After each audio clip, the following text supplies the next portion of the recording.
First day யூஎஸில் first day opening மட்டுமே 4000 tickets விற்றுருக்கு. 3 கோடி ரூபாய்க்கு விற்றுருக்கு ஃபஸ்ட்டு டே மட்டும். அதுக்கப்புறம் வந்துட்டு உங்களுக்கு யூகே இருக்குது, யூஎஸ், இது மலேசியா, சிங்கப்பூர் இருக்குது, ஃப்ரான்ஸ் இருக்குது, சைனா இருக்குது, ஜப்பான், இந்த மாதிரி மொத்தமாக வந்து ப்ரீ சம்மந்தப்பட்ட சீக்வன்ஸ் இல்லை. தூத்துக்குடியில் ஒரு என்கவுண்டர் பண்ணியிருப்பார், சென்னையில் ஒன்று பண்ணியிருப்பார். இந்த மாதிரி தமிழ்நாட்டை சுற்றி தான் நடக்கும். உள்ள ஹீரோயின் கேரளாவாக இருக்கலாம், இல்லாட்டி ஒரு கேரளாவுக்கு ஒரு அசைன்மெண்ட்டுக்கு போயிருக்கலாம். கேரளா ஒரு போர்ஷனாக இருக்கலாமே ஒழிய பெரிய ஸ்டாரு, பிரம்மாண்டமான படம், பெரிய நிறுவனம், நிறையா ஸ்க்ரீன் ஓப்பன் பண்ணுறோங்கிறதெல்லாம் முக்கியம் கிடையாது. கண்டென்ட் நல்லா இருந்தால் தான் படம் ஓடும். சமீபத்தில் ரிலீஸ் ஆன பெரிய படங்கள்லாம் என்ன நடந்துச்சுன்னு நம்ம பார்த்தோம். அவங்க பெருசாக ப்ரொமோட் பண்ணாங்க, நிறையா ஸ்க்ரீனில் பண்ணாங்க, எல்லாம் பண்ணாங்க. பட் என்ன ஆச்சு கலெக்ஷன்?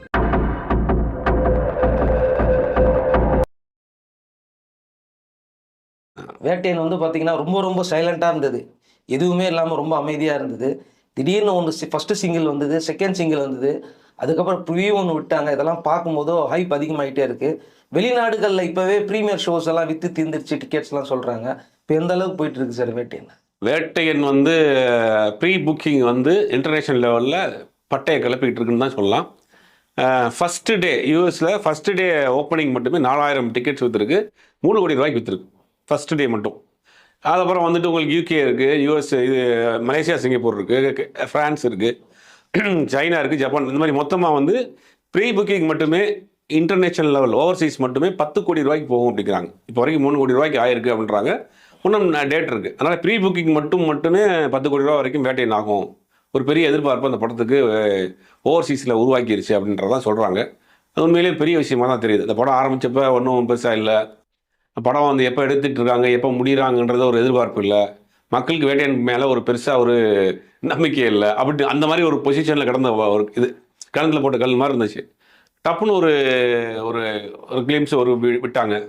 அதுக்கு பிறகு ஒரு சொன்ன மாதிரி ஒரு சிங்கிள் விட்டாங்க. அந்த சிங்கிள் விட்டதுக்கும் இந்த ஓணம் வந்ததுக்கும் கரெக்டாக மேட்ச் ஆயிடுச்சு. அதை எடுத்து போட்டு எல்லாம் ரீல்ஸ் பண்ண ஆரம்பிச்சிட்டாங்க. அந்த பாட்டு இன்னைக்கு வந்து பெரிய ஹிட்டு. அந்த பாட்டு ஹிட் ஆனதுக்கு முக்கிய காரணம் வந்து அந்த டான்ஸ் ஸ்டெப்பு. அது யாராக இருந்தாலும் சரி, வயசானவங்கள கூட போட்டலாம். அந்த மாதிரி சிம்பிளாக ஒரு ஸ்டெப்புங்கிறது வந்து பக்காவாக வந்து அது கேட்ச் ஆயிடுச்சு. அதை பிளான் பண்ணி தான் பண்ணியிருக்காங்க. எப்பவுமே ஒரு பாட்டுன்னு சொல்லுவாங்க, ஒரு பாட்டோடைய பல்லவி வந்து நீங்கள் வாயில் முணுமுணுக்கிற மாதிரியான வார்த்தைகள், நம்ம டெய்லி பேசக்கூடிய வார்த்தைகளை பாட்டினுடைய பல்லவியில் இருந்துச்சு, அந்த பாட்டு ஈஸியாக ஹிட் ஆயிரும். ஈஸியாக நம்ம பாடி டெய்லி புழங்குற வார்த்தைகள் பார்த்தீங்கன்னா, ஹலோ ஹலோ ஹலோ சுகமா, ஹலோ ஹலோ ராங் நம்பர், இந்த மாதிரியான சின்ன சின்ன வார்த்தைகள், நம்ம பேசுகிற வார்த்தைகளை வந்து நீங்கள் பாட்டினுடைய பல்லவியில் வச்சுட்டிங்கன்னா அந்த பாட்டு ஹிட் ஆயிரும்.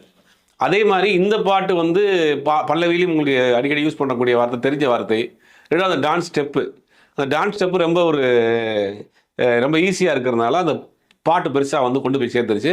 அது தொடர்ந்து வந்து அந்த ப்ரிவியூன்னு ஒரு வீடியோ ஒன்று விட்டாங்க. அது வந்து பார்க்குறப்ப கொஞ்சம் படத்துக்கு கொஞ்சம் ஹைப்பை தூக்கி பாட்டிடுச்சு. லைக்காகவும் இறங்கி அந்த படத்தை எப்படியா பெருசாக கொண்டு வந்துடணும்னு முயற்சி பண்ணுறாங்க. அது ப்ரீ புக்கிங் வந்து அது கை கொடுத்துருக்குன்னு தான் சொல்கிறாங்க. இந்த வந்து ஒரு பாம்பேயில் ஒரு ப்ரீ ரிலீஸ் ஈவெண்ட் ஒன்று நடக்க போகுதுன்னாங்க. பாம்பே, அதுக்கப்புறம் துபாய், அந்த மாதிரி இடத்துலலாம் உண்மைதானே சார்? இல்லை, அது டைம் இல்லை. ஆல்ரெடி பிளான் பண்ணியிருக்காங்க, டைம் இல்லை. அதனால் அவங்க பண்ணுறதுக்கு வாய்ப்பு இல்லைன்னு தான் தோணுது. அநேகமாக வந்து 2-3 இடத்துல மட்டும் சிம்பிளாக பண்ணுவாங்க. ஏன்னா அது எவ்வளோ டிலே நேரத்தில் இவ்வளோ ஷார்ட் டைமில் பண்ணுறதுக்கு வாய்ப்பு இல்லை.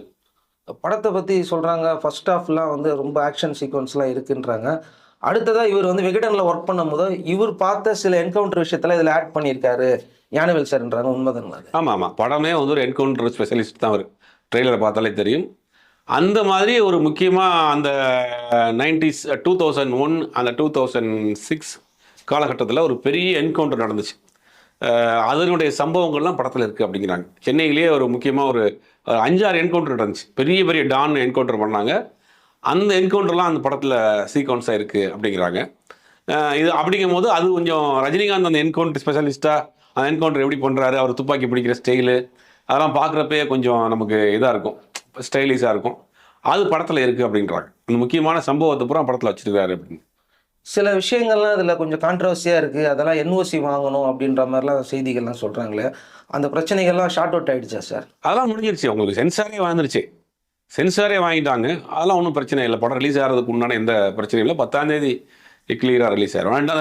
அந்த டைட்டில் கார்டில் ஒரு இது கதையில் வரும் சம்பவங்கள் அத்தனையும் கற்பனைன்னு ஒரு கார்டு போட்டால் முடிஞ்சிச்சு, அவ்வளோதான். என்ன பண்ணுவீங்க? அதே பேரை வச்சா தானே நீங்கள் உதாரணத்துக்கு ஒரு என்கவுண்டர், ஒரு ரவுடி, பிரபல ரவுடியை நீங்கள் கொள்றீங்க அப்படின்னு வச்சுங்க. அவர் பேர் ஏதாவது சொந்த பேருன்னா அந்த பேரில் மாற்றி வேற வேற வச்சுட்டு ஒரு கார்டை போட்டிங்கன்னா முடிஞ்சுச்சு, அவ்வளோதான். இதெல்லாம் இருக்க போகுது. அவங்க சம்மந்தப்பட்டவர்கள் யார் வந்து கிளைம் பண்ண போகிறா? அது மட்டும் இல்லாமல் இதில் தொடர்ந்து கேரளாவே ஹைலைட் பண்ணி காட்டுறாங்க. Songs Kerala songs. ஸோ இது கேரளா மட்டும் நடக்குதா இல்லை ஆல் ஓவர் இந்தியா ஃபுல்லாகவே நடக்கிற மாதிரி கதை வரும்ன்றது? இல்லை, தமிழ்நாட்டில் நடக்கக்கூடிய கதை தான் கேரளாவில் நடக்கக்கூடிய இல்லை. மேபி அந்த ஹீரோயின் அந்த கேரளாவிலேருந்து வரக்கூடிய நபராக இருக்கலாம். ஏன் கேரளாவில் ப்ரிவியூவில் அது மாதிரி கேரளா சம்மந்தப்பட்ட சீக்வன்ஸ் இல்லை. தூத்துக்குடியில் ஒரு என்கவுண்டர் பண்ணியிருப்பாரு, சென்னையில் ஒன்று பண்ணியிருப்பாரு. இந்த மாதிரி தமிழ்நாட்டை சுற்றி தான் நடக்கும். உள்ள ஹீரோயின் கேரளாவாக இருக்கலாம், இல்லாட்டி ஒரு கேரளாவுக்கு ஒரு அசைன்மெண்ட்டுக்கு போயிருக்கலாம். கேரளா ஒரு போர்ஷனாக இருக்கலாமே ஒழிய கதை வந்து தமிழ்நாட்டில் நடக்கக்கூடிய கதை தான். ஃபர்ஸ்ட் அமிதாப் சாருக்கு வந்து பிரகாஷ் ராஜோட வாய்ஸ் தான் சொல்லியிருந்தாங்க. அதுக்கு பல பேர் வந்து மேட்ச் ஆகலைன்னாங்க. இப்போ ஏஐலேயே அந்த ப்ரிவியூலேயே சேஞ்ச் ஆயிருக்கு. அது எப்படி சார் அது? இல்லை, அது எல்லாருடைய விமர்சனங்களையும் ஏற்றுக்கிட்டாங்கல்ல. எல்லாரும் சொன்னாங்க அந்த மாதிரி அவர் பிரகாஷ்ராஜ் வாய்ஸ் ஒரு மாதிரி யூனிக்காக இருக்கும், ஒரு மாதிரி பேஸாக இருக்கும். இவர் வாய்ஸ் வந்து வேற மாதிரி இருக்கும், ஒரு மாதிரி பேசுவார். அது வந்து சரியாக செட் ஆகலை. இப்போ குரோர்பதி வந்து தமிழில் வந்து நிழல்கள் ரவி பேசினார். அமிதாப் டப்பிங் வந்து நிழல்கள் ரவி வந்து அதை அப்படி டப் பண்ணி விஜய் டிவியில் போட்டாங்க. அதுக்கு வந்து நிழல்கள் ரவி பேசினார். அதுவுமே ஓரளவுக்கு அவர் நிழல்கள் ரவி என்ன பண்ணியிருப்பாருன்னா அவருடைய ஸ்லாங்கை பிடிச்சி பேசியிருப்பார் டப்பில். அது மாதிரி இது வந்து இவருடைய வாய்ஸ் தனியாக இருக்கும். தமிழ்நாட்டில் பிரகாஷ்ராஜ் வாய்ஸ் தெரியாத குழந்தைகள் கூட இருக்காது. ஏன்னா அவ்வளோ யூனிக்கான வாய்ஸ் இது. ஒவ்வொரு இடத்துக்கும் ஒரு மாடுலேஷன் போட்டுவார் வாய்ஸ்லேயே. அந்த வாய்ஸை கொண்டு வந்து நீங்கள் அமிதாப் மாதிரியான ஒரு வாய்ஸுக்கு போட்டோன்னே அது கரெக்டாக மேட்ச் ஆகலை. அது பெரிய விமர்சனங்களாச்சு. அதுக்கு இவங்க இப்போ மாற்றிருக்காங்க. இப்போ ரஜினி சாருடைய படம் வந்து லாஸ்ட்டாக ஜெயிலர் வந்து ஒரு 600 crores அடிச்சுது. ஓவர்ஃப்ளோலாம் வந்ததெல்லாம் எடுத்து போய் கொடுத்துட்டு இருந்தார் எல்லாருக்கும் கார் அதெல்லாம். இப்போ அதையும் கிராஸ் பண்ணும் அப்படின்ற மாதிரி பேசிகிட்டு இருக்காங்க. இது ஒரு யூனிவர்சல் கண்டென்ட்டாக உள்ளே கொண்டு வந்துட்டாங்க அப்படின்றாங்க. உண்மைதான் தான். இல்லை, ஒரு பெரிய எதிர்பார்ப்பு இருக்குது இந்த படத்துக்கு. ஜெயிலரை கிராஸ் பண்ணுமா அப்படிங்கிறதெல்லாம் வந்து பொறுத்திருந்து தான் பார்க்கணும். ரெண்டாவது, இப்போ இன்னைக்குள்ள சூழ்நிலையை பொறுத்த வரைக்கும் பெரிய ஸ்டாரு, பிரம்மாண்டமான படம், பெரிய நிறுவனம், நிறையா ஸ்க்ரீன் ஓப்பன் பண்ணுறோங்கிறதெல்லாம் முக்கியம் கிடையாது. கண்டென்ட் நல்லா இருந்தால் தான் படம் ஓடும். சமீபத்தில் ரிலீஸ் ஆன பெரிய படங்கள்லாம் என்ன நடந்துச்சுன்னு நம்ம பார்த்தோம். அவங்க பெருசாக ப்ரொமோட் பண்ணாங்க, நிறையா ஸ்க்ரீனில் பண்ணாங்க, எல்லாம் பண்ணாங்க. பட் என்ன ஆச்சு கலெக்ஷனு? இந்த 3 நாளைக்கு வந்து அந்த பிரம்மாண்டத்தை வச்சு நீங்கள் ஓட்டலாம். 3வது நாள் உங்களுக்கு படம் நல்லா இருந்தால் தான் தேட்டரில் போய் பார்ப்பாங்க. இந்த காமன் ஆடியன்ஸ் இருக்காங்களே, எப்போ படம் பார்க்குறவங்க, அவங்க நல்ல படமாக இருந்தால் அந்த தேட்டர் ஃபீலோடு பார்க்கணும்னு நினச்சி போவாங்க. இது சுமாராக இருக்குப்பா, படம் நல்லா இல்லை அப்படின்ற மாதிரி ஒரு டாக் வந்துருச்சுன்னா, சரி ஓடிடியில் பார்ப்போம், இல்லாட்டி ஏதாவது சேனலில் போட்டால் பார்ப்போம், இல்லை அப்புறம் பார்க்கலாங்கிற அந்த மனநிலைக்கு வந்துடுவாங்க. ஆனால் ரஜினிகாந்த் ஒரு பெரிய ப்ளஸ் என்னென்னா, இவர் படத்தை ஃபஸ்ட் ஷோ அந்த தேட்டர் ஃபீலோடு பார்க்கக்கூடியதுக்கு ஒரு கூட்டம் இருக்குது. அந்த ஃபீலோட பார்க்கணும் எப்படி இருக்குன்றதுக்கு ஆரம்பத்துலேருந்தே அவருக்கு அந்த ஒரு கூட்டம் இருக்குது. அந்த கூட்டம் வந்து ஒரு 2 நாள் 3 நாள் நகர்த்திட்டு போகிறோம். பட் படம் நல்லா இருந்தால் தான், கண்டென்ட் வைஸ் நல்லா இருந்தால் தான், போர் அடிக்காமல் போனால் தான் உங்களுக்கு நீங்கள் கேட்குற அந்த ரேஷியோவை கிராஸ் பண்ணும். அது படம் எப்படி வந்திருக்குங்கிற படத்தை பார்த்துட்டு தான் சொல்ல முடியும். படம் வந்து நல்லா வந்திருக்குன்னு சொல்கிறாங்க, பட் மக்கள் அதை எப்படி ஏற்றுக்கிறாங்கிறத வெயிட் பண்ணி தான் பார்க்கணும். இதை வந்து ரஜினிக்கு ஏற்ற மாதிரி கொஞ்சம் கமர்ஷியலாகவும் பண்ணியிருக்காரு அப்படிங்கிற மாதிரிலாம் ஞானவேல் சாரை பற்றி சொல்கிறாங்க. பனிருத் கூட வந்து பிஜிஎம் ஸ்கோர்லாம் பண்ணிட்டு இருக்காருன்றாங்க. இது கம்ப்ளீட் ஆகிடுச்சுங்களா? வெளிநாட்டு கண்டென்ட் போயிடுச்சுங்களா? வெளிநாட்டுக்கு சென்சார் முடிஞ்சு வெளிநாட்டுக்கு போயிடுச்சு. வெளிநாட்டு கண்டென்ட் அனைமா நான் பேசிட்டு இருக்க இந்த நாளில் போயிடும். சென்சார் முடிஞ்சிருச்சு. ஓவர்சீஸ் சென்சார் ஒன்று பண்ணுவாங்க, அந்தந்த கண்ட்ரீஸில் பண்ணுவாங்க. அதுக்கு உண்டான வேலைகள்லாம் செஞ்சுட்டு இருக்காங்க. இப்போ இதில் ராணா இருக்காரு, அதுக்கு மாதிரி ஃபகத் ஃபாசில் இருக்காங்க. இவ்வளோ பெரிய ஸ்டார்ஸ் எல்லாம் உள்ளே வர்ற அளவுக்கு படம் அந்த அளவுக்கு கிரிப்பாக இருக்கும் நீங்கள் எதிர்பார்க்குறீங்களா சார்? இல்லை, கண்டிப்பாக இருக்கும். ஏதாவது நீங்கள் அவ்வளோ ஈஸியாக வந்து அவங்கள பயன்படுத்த மாட்டாங்க.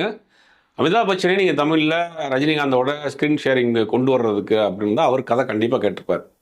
இப்போ அவருக்கு இம்பார்ட்டண்ட்டான விஷயம் இருக்கு, போய் தான் பண்ணுவார். அதே மாதிரி தான் ஃபகத் பாசில் வந்து செலக்டடான மூவிஸ் தான் பண்ணுறாரு.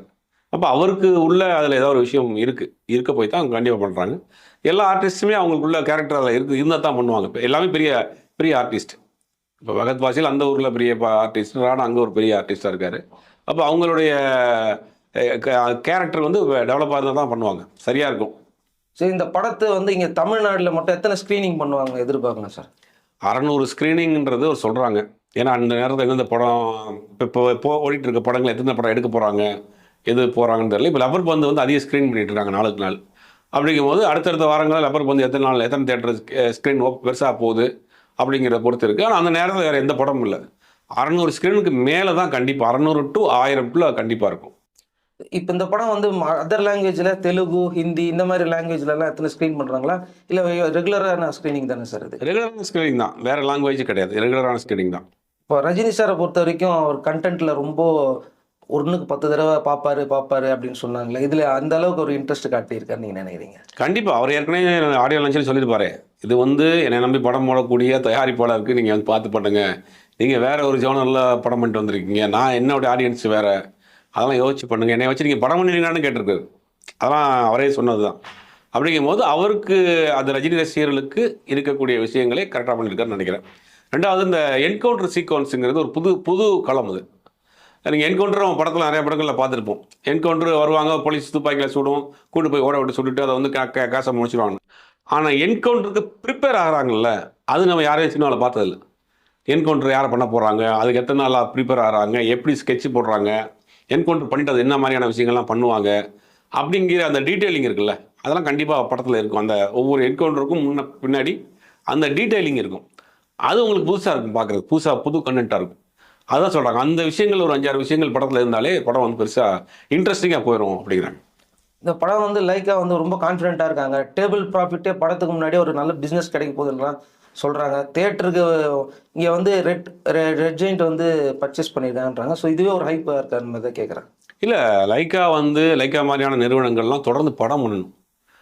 திருப்பியும் வந்து ஒரு பிரம்மாண்டத்தை நோக்கி, பெரிய ஸ்டார்ஸை நோக்கி, பெரிய இயக்குனர் நோக்கி போகாமல் மினிமம் பட்ஜெட் படம், சின்ன பட்ஜெட் படங்கள் பண்ணணும். லப்பர் பந்து படம் வந்து கிட்டத்தட்ட ஃபஸ்ட் காப்பி 6 கோடி ரூபாய் 7 கோடி ரூபாயோ 50 கோடி ரூபா வரைக்கும் கலெக்ஷன் ஆகியிருக்கு இது வரைக்கும்.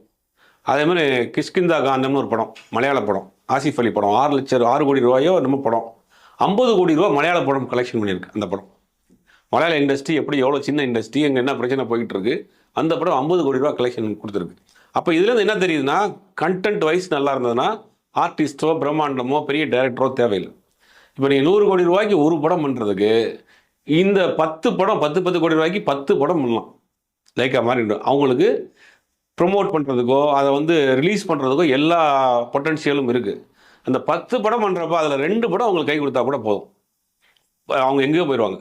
அப்போ சினிமாவே பேஷனாக பண்ண வந்திருக்காங்க. சினிமாவில் சம்பாதிக்கணும்னு அவங்களுக்கு அவசியம் கிடையாது, அவங்களுக்கு பெரிய இன்டர்நேஷனல் லெவலில் பிஸ்னஸ் பண்ணிகிட்டு இருக்காங்க. அப்படிங்கும்போது அந்த மாதிரியான நிறுவனங்கள் லைக்காவில் ஒரு கதை கேட்குறதுக்குன்னு ஒரு பெரிய டீம் போட்டு நல்ல கதைகளை கேட்டு இந்த மாதிரியான நல்ல கதை அம்சம் உள்ள சிறு பட்ஜெட் படங்களை பண்ணாங்கன்னா அவங்களுக்கு வந்து தொடர்ந்து பண்ணலாம். சினிமாவுக்கும் நல்லது, அவங்களுக்கும் நல்லது.